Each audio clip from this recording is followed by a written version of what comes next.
Coming up on the Q30 Newscast, students got the chance to dance the night away, all for a good cause. Plus, students are gearing up for spring break. Live from the Ed McMahon Center, this is the Q30 News Nightcast.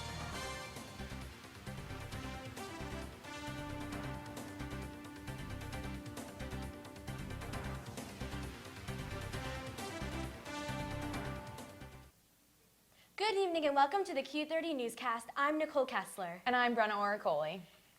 The students at Quinnipiac University are closing their books and putting on their dancing shoes, all for a great cause.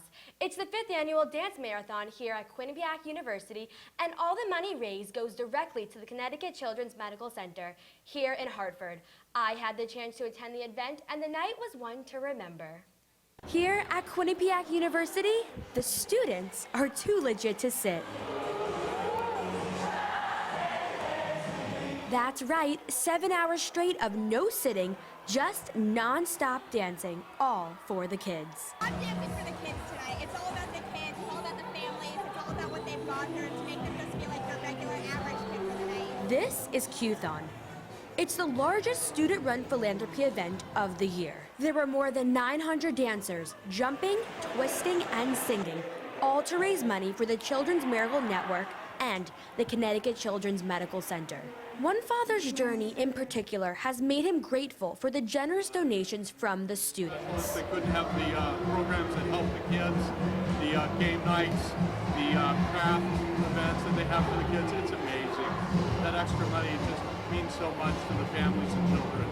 And Mr. Duffin's son feels the same way.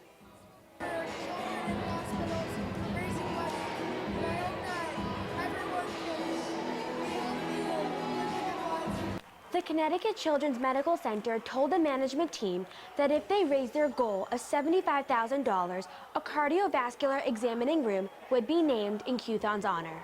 And what happens next was something no one expected. They raised over $115,000. I'm Nicole Kessler, Q30 News. QTHON may be over for now, but students have already started planning QTHON 2017.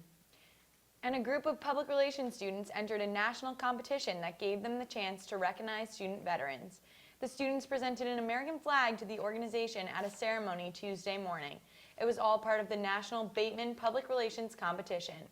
The PR students aim to promote and support the Student Veterans Organization. More than 500 QU students signed the flag to recognize the veterans' sacrifice and service. First and foremost, I just want to thank the Bateman competition and most importantly the ladies that put together these signatures. It truly is amazing that they're getting our voice out there and they're raising awareness for the veterans in general. It's not an epidemic by any means, but we really would like for the SVO and SVA to really get put on a national level so that we could get the support that we need for veterans coming back from deployments with PTSD that need help with tutoring and all those different kinds of needs. And this is the first step really for raising all that type of awareness, so we just want to thank them in general. And some students are getting in a last-minute workout before spring break. Sean Clasby shows us how the supplements they're taking could be dangerous. Spring break is one day away. Some students are in the library, others hitting the gym. Basically, before I work out, I take 2 BCAA pills, which is branched-chain amino acids. Sophomore Dylan Mariano says his supplements have helped him grow more muscle faster. But experts say that's not the norm. If it works, it's banned, and if it's not banned, it probably doesn't work. So I really hold to that philosophy that most supplements aren't worth the money. Taking indiscriminately pills is a waste of money, and to a large degree can also result in toxic levels in your system. Some supplements can put your health at risk. Creatine is linked to kidney stones. Vitamins A, D, and E stay in your body. Professor Collins says overdosing can have a toxic effect. If I knew all different health defects that can come from taking these supplements, it would definitely help impact my decision. In any kind of good health maintenance plan. You really have to do this over periods of time. It could be months, it could be through the rest of your life. So there's no quick fix to something. And so now that means after you work out, you're better off reaching for something like a banana than a bottle of pills. The fundamental levels of vitamins and minerals that you can get are best obtained from whole foods. Professor Collins and Dr. Phillips highly recommend understanding the science of the supplements before use. They also say supplements should not be taken as a replacement for healthy eating. Sean Clasby, Q30 News. With spring break approaching, will those staying home have nice weather? Janelle Cadian takes a look. These past couple of days, we've seen some 70-degree weather. Will that stick around? I'll have more for you coming up.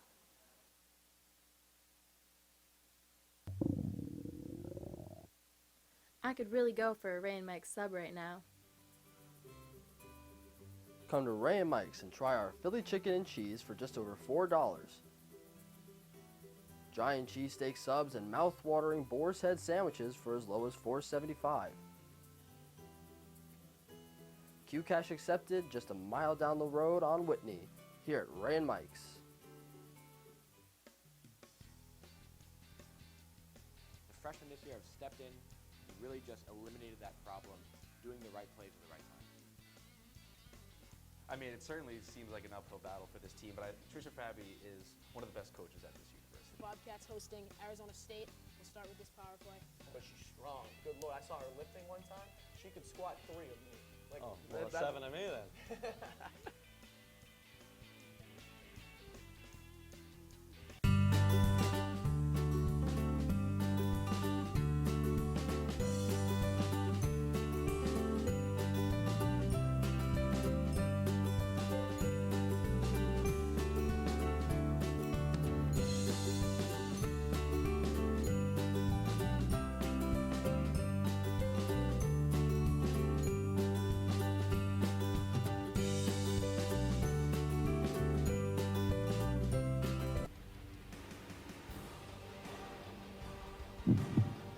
Good evening and welcome to Sports Pause. In the end, we're here to win the championship this year.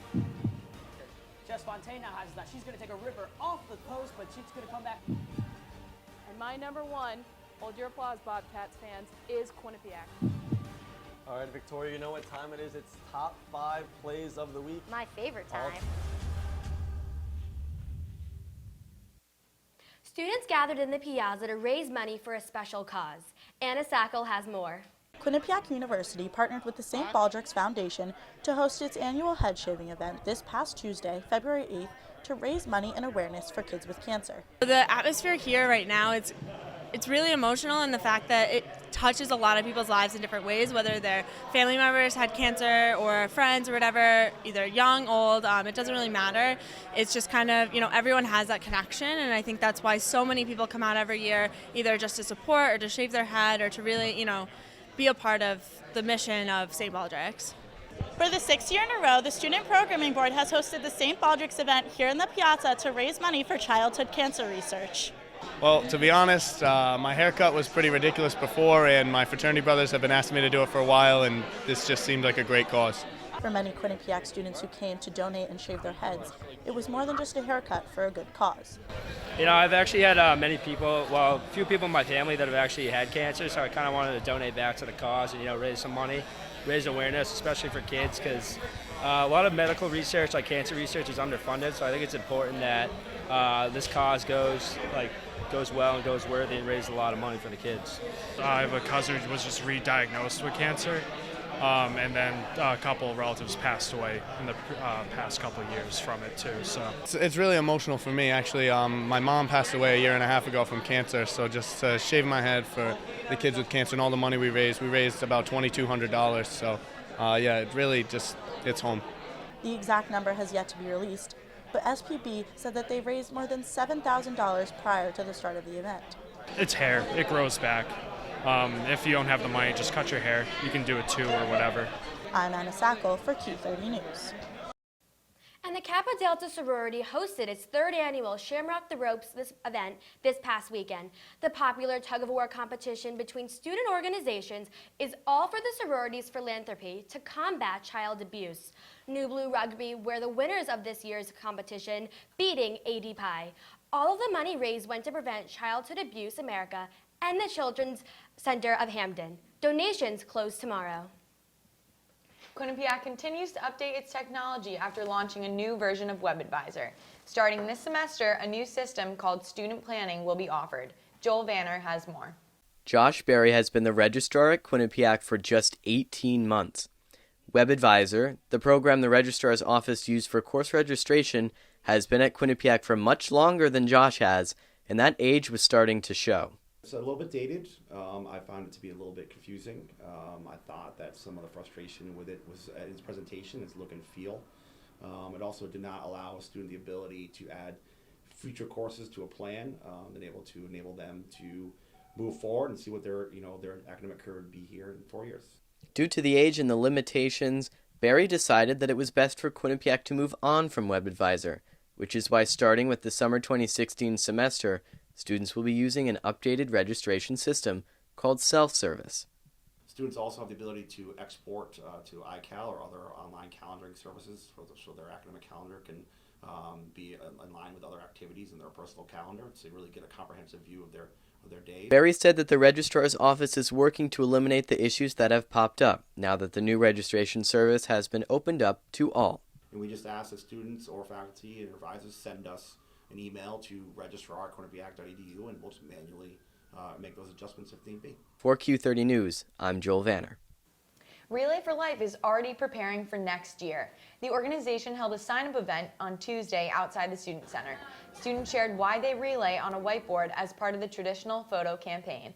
They also got to enjoy some free insomnia cookies for signing up. Next semester's Relay for Life event will take place on September 10th. So far, the organization has raised just over $600. You can sign up at relayforlife.org/QU. And a lot has happened in the local area this week. A court ruling in Milford for murder charges. And a surgery gone wrong in North Haven. Joel Vanner has the latest local news. Joel? Thanks, Nicole and Brenna. Some major news comes from Milford Superior Court this week. A Milford teen has accepted a plea deal for the murder of his fellow high school classmate. Christopher Plaskin was arrested and charged with the murder of Marian Sanchez in April of 2014. The now 18-year-old was accused of stabbing Sanchez with a knife in the hallway of Jonathan Law High School in Milford. Friends and family say that Plaskin was upset with Sanchez after she rejected his invitation to prom. Plaskin will be sentenced on June 6th with hopes of a 25-year sentence with a chance of parole after 13 years. A North Haven medical practice is in the wake of a wrongful death lawsuit. 29-year-old Catherine O'Donnell underwent minor elective sinus surgery at North Haven Surgery Center. The suit alleges that the center refused to call an ambulance after O'Donnell's blood pressure and oxygen dropped over the span of 29 minutes. Despite efforts to revive her, O'Donnell was pronounced dead at Yale New Haven Hospital.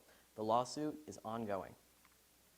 A traffic stop led to a Wallingford man being charged with possession of heroin.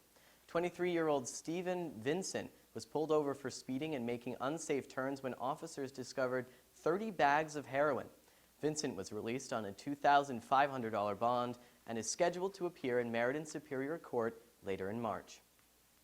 And a local Hamden doctor helped find a missing 78-year-old man. Kingsley Birdsall had been missing since Tuesday night. Hamden police notified residents of the search of the highly wooded area near Birdsall's house. However, Dr. David Katz began a search of his own. He discovered Birdsall sitting on the ground in the woods Wednesday afternoon. Officials say Birdsall was transported to Yale New Haven Hospital due to severe hydration. Brenna and Nicole, back to you. Thanks, Joel. Sunny skies tomorrow morning or rain? Janelle Cadigan has the latest. We're in for some wet weather tonight. Will it affect your morning commute? Stay with us.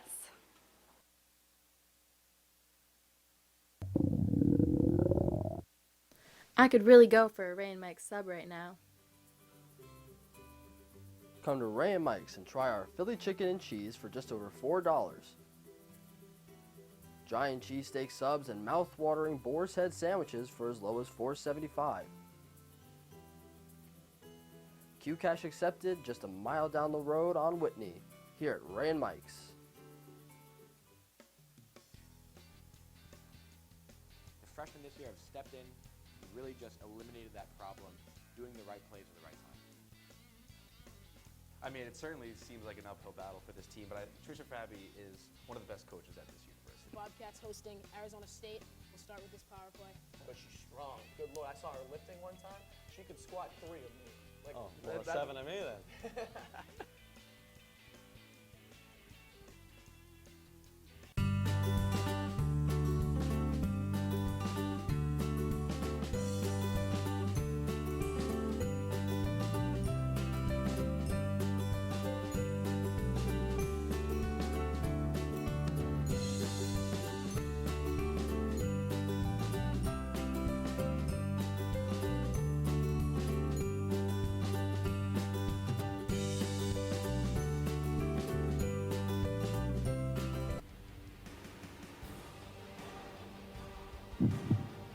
Good evening and welcome to Sports Pause. In the end, we're here to win a championship this year. Jess Fontaine now has that. She's going to take a ripper off the post, but she's going to come back. And my number 1, hold your applause, Bobcats fans, is Quinnipiac. All right, Victoria, you know what time it is. It's top 5 plays of the week. My favorite time.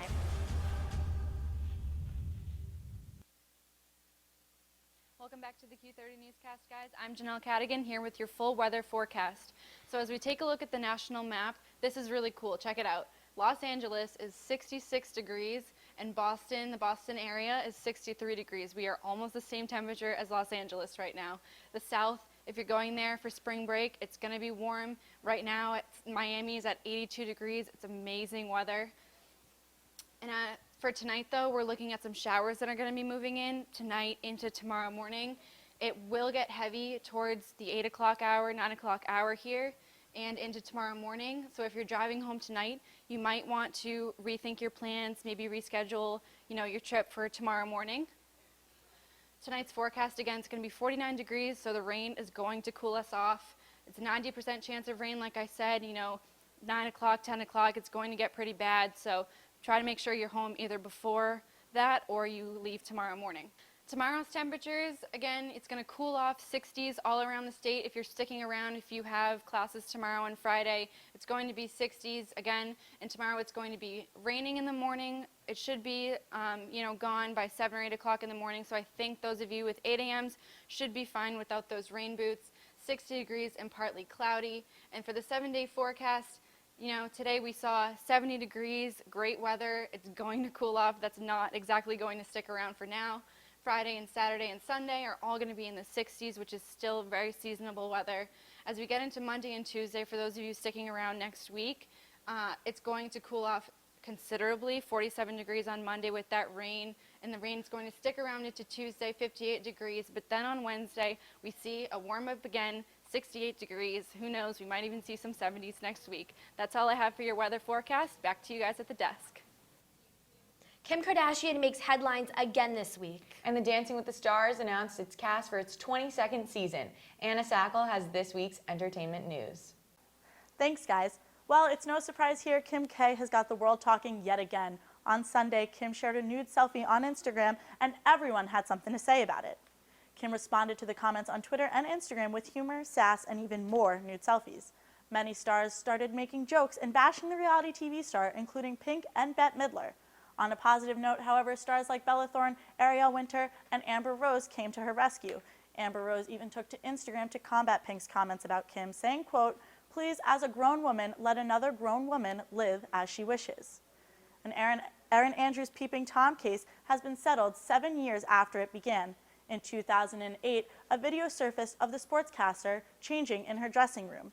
The video was filmed through a peephole by Michael David Barrett, who pleaded guilty to stalking in 2009 and was sentenced to 30 months in prison. Andrews sued the hotel, the Nashville Marriott at Vanderbilt University, for $75 million. The lawsuit was settled this past Monday, February the 7th, and a source close to Andrews says she feels at peace with the verdict. And speaking of Erin Andrews, she'll be back hosting Dancing with the Stars, which is set to start its 22nd season on March 21st.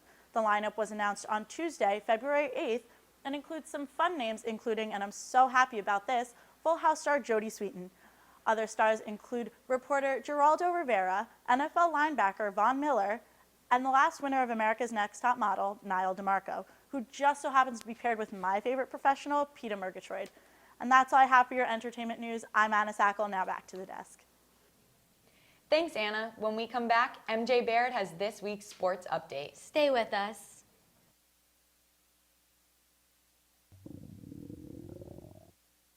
I could really go for a Ray and Mike sub right now. Come to Ray and Mike's and try our Philly chicken and cheese for just over $4. Giant cheesesteak subs and mouth-watering boar's head sandwiches for as low as $4.75.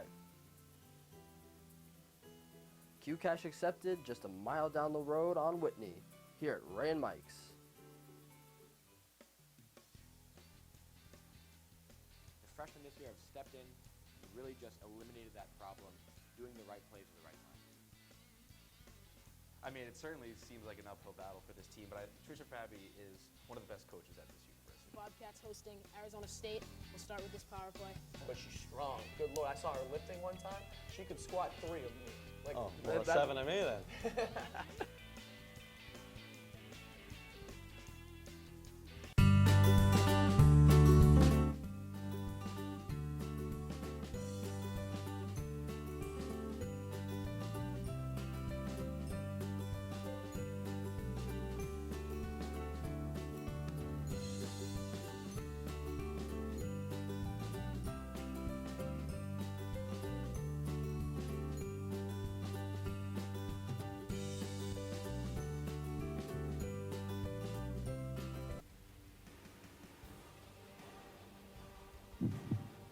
Good evening and welcome to Sports Pause. In the end, we're here to win a championship this year. Jess Fontana has that. She's going to take a ripper off the post, but she's going to come back. And my number one, hold your applause, Bobcats fans, is Quinnipiac. All right, Victoria, you know what time it is? It's top 5 plays of the week. My favorite All time. It's going to be a big weekend for Quinnipiac hockey and basketball. MJ Baird is here with more. MJ? Thanks, guys. Winter sports are beginning to wind down, so let's look back at the weekend. Both the men's and women's basketball teams trekked to Albany this weekend for the MAC postseason tournament. Tom Moore's squad lost a battle against Ryder 60-57 on Thursday. Shays Daniels' 10 points and 6 rebounds, combined with James Ford's 12 points, were not enough. The Bobcats trailed by 1 in the closing seconds, but a turnover on the inbound pass ended the game. Tricia Fabry and her squad looked to punch their ticket to the NCAA tournament for the 2nd consecutive year. Convincing wins Friday against Niagara and Sunday against Monmouth landed the Bobcats in Monday's final against Iona. However, senior captain Maria Napolitano tore her left ACL in Sunday's semifinal. Napolitano is not only the leading scorer for the Bobcats, but also a vocal leader on the court. The Iona defense, though, was the story of the game and the Bobcats' inability to score. Iona finished the first half on a 27-12 run in the tandem of Marina Lizarazu and Joy Adams paved the way for the Gales in the second half.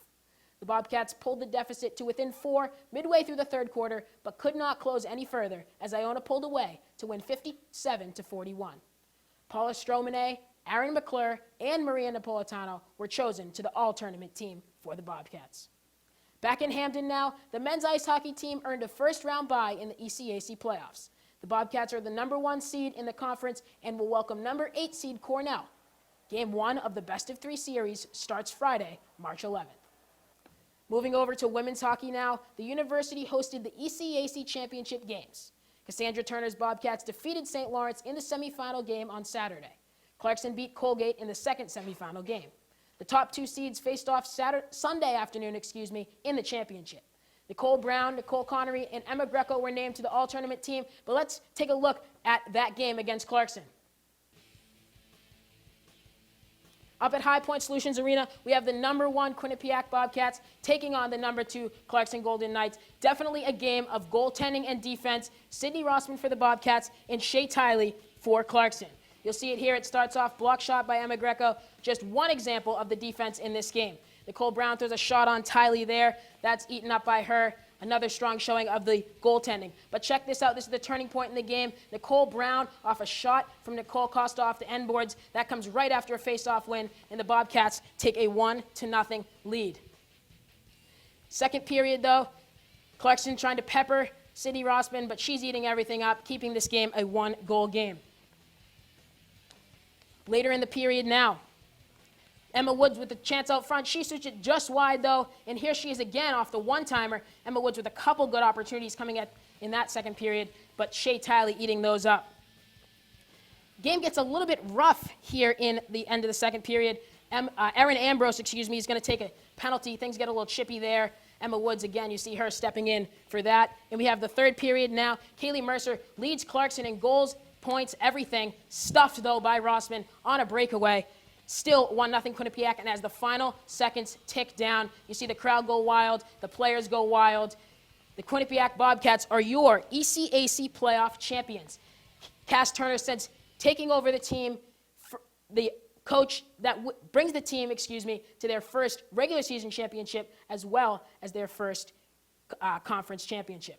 The Bobcats will host the Golden Knights again this upcoming weekend in the first round of the NCAA tournament. The winner will advance to the Frozen Four, in Durham, New Hampshire. That does it for sports, guys. Back to you. Thanks, MJ. While some students choose to lay on the beach during spring break, one senior chooses to spend that time helping others. Janelle Cadigan spoke with her about her upcoming trip. I'm Abby O'Neill. I'm a senior social services major, and I've been to Nicaragua. This will be my third spring break. When I first got off that bus 3 years ago, I felt like a sense of community. My host mom came over and gave me a huge hug, and I had never met this woman in my life, and I'm not really a touchy-feely type of person, especially when I don't know you. And it was just we were hers, and she cared for us, and she wanted just the best for us. During my first trip, we did a health and wellness fair where all of the delegates from my specific health and wellness delegation created a poster. We presented that to the community. My favorite part was meeting the host families and just getting to know kind of what their daily life is and being able to truly immerse myself in the culture. We say a lot, we run on Nicaraguan time when we're down there. It's a little bit slower, they're a little more relaxed than we are up here with our fast-paced society. It's a very unique experience, and I think that with people who go in with an open mind and who go in, not really expecting anything, but to just become whatever it is that, they need to do that week, I think that, that's when you really learn the most, and you learn the most about yourself as well as Nicaragua. I remember last year I was unsure if I was going to come back for a third time, and I remember looking at everyone during the last kind of day when we do our celebration and our thank yous, and turning to the person next to me and saying, I have to come back, because I can't imagine spending my spring break anywhere else. And I had a lot of friends that were, they went to Cancun last year, and they were like, oh, why aren't you doing real spring break? And I was like, this is real spring break. It's my home away from home at this point. This is an opportunity that doesn't come around a lot, and I think that, to truly get your college experience, you have to do what you want to do. And so not to be deterred by by what other people are telling you is the perfect spring break. I think that, every person's different, and so you have to figure out where your little niche is. That will do it for this week's Q30 Newscast. Stay up to date with our news team over the break by following us on Twitter at Q30 News. I'm Brenna Oricoli. And I'm Nicole Kessler. Have a wonderful spring break, Bobcats.